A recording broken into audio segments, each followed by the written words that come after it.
'Twas the Night Before Christmas by Clement Clarke Moore. 'Twas the night before Christmas, when all through the house not a creature was stirring, not even a mouse. The stockings were hung by the chimney with care, in hopes that St. Nicholas soon would be there. The children were nestled all snug in their beds, while visions of sugar plums danced in their heads. And Mamma in her kerchief and I in my cap had just settled our brains for a long winter's nap. When out on the lawn there arose such a clatter, I sprang from the bed to see what was the matter.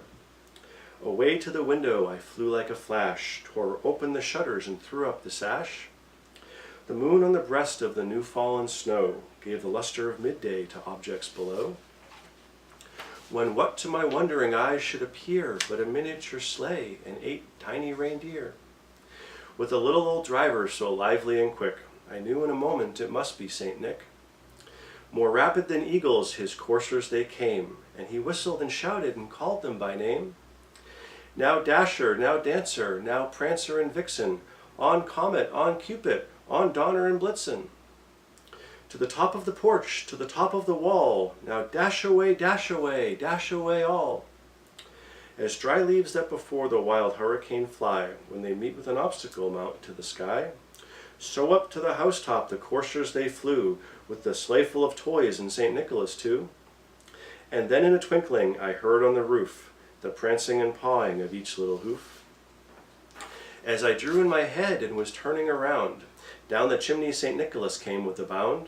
He was dressed all in fur, from his head to his foot, and his clothes were all tarnished with ashes and soot. A bundle of toys he had flung on his back, and he looked like a peddler just opening his sack. His eyes, how they twinkled, his dimples, how merry. His cheeks were like roses, his nose like a cherry. His droll little mouth was drawn up like a bow, and the beard on his chin was as white as the snow. The stump of a pipe he held tight in his teeth, and the smoke encircled his head like a wreath. He had a broad face and a little round belly, that shook when he laughed like a bowl full of jelly.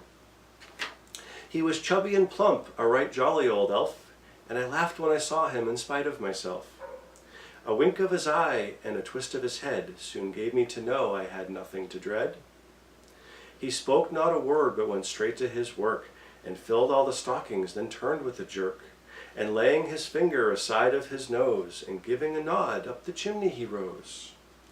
He sprang to his sleigh, to his team gave a whistle, and away they all flew like the down of a thistle. But I heard him exclaim, ere he drove out of sight, "Happy Christmas to all, and to all a good night."